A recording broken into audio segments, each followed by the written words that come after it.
जय माता दी दोस्तों, शुभ दिन। अब ये देखिए कि घर में हर चीज़ें जो भी होती रहती हैं, सबका उनका एक सही और उत्तम तरीका होता है। वो चाहे उठने का हो, बैठने का हो, खाना पीना सोना सभी प्रकार का।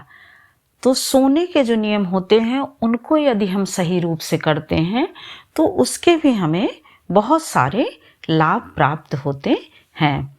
कहा गया है सबसे पहले तो यदि स्वस्थ रहना है तो जल्दी सोना चाहिए और जल्दी उठना चाहिए। और यदि हम जल्दी सोएंगे तभी सुबह जल्दी उठ पाएंगे।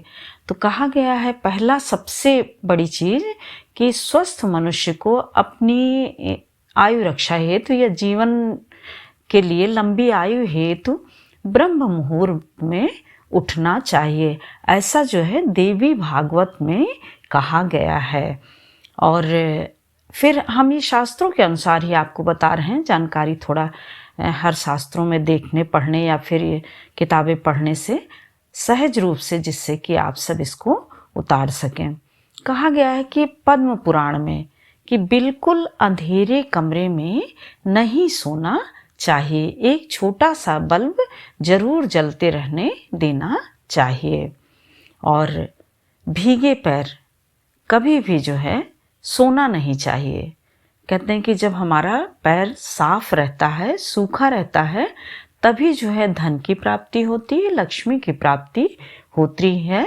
यह ऐसा स्मृति पुराण में कहा गया है। टूटी खाट पर तथा जूठे मुंह सोना वर्जित है, यह तो महाभारत में कहा गया है। महाभारत में कहा गया है कि कभी भी जो है जूठे मुंह नहीं सोना चाहिए। गौतम धर्म सूत्र में कहा गया है कि वस्त्रहीन होकर के किसी भी, चाहे पुरुष हो चाहे स्त्री हो, उसको नहीं सोना चाहिए। और कहा गया है कि चाणक्य जो है बहुत बड़े नीति विशेषज्ञ हैं, तो उन्होंने अपने चाणक्य नीति में कहा हुआ है कि यदि नौकर बहुत देर तक सोए तो उन्हें जगा देना चाहिए। और नौकर ही नहीं, वो चाहे विद्यार्थी हो, चाहे नौकर हो और चाहे द्वारपाल हो, इन सब का ज़्यादा देर सोना शुभकारी नहीं होता है, इसलिए इन्हें जगा देना चाहिए।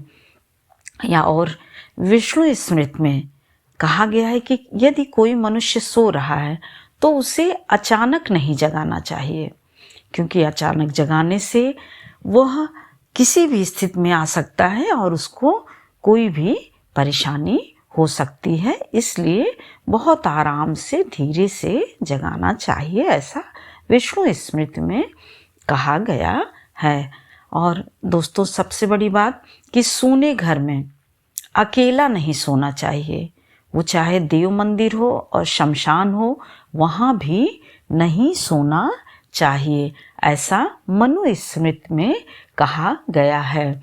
इस प्रकार से शयन के ये जो नियम है, ये शास्त्रों के अनुसार हमने आपको ये बताया। शास्त्रों में ऐसे सब कहा गया है।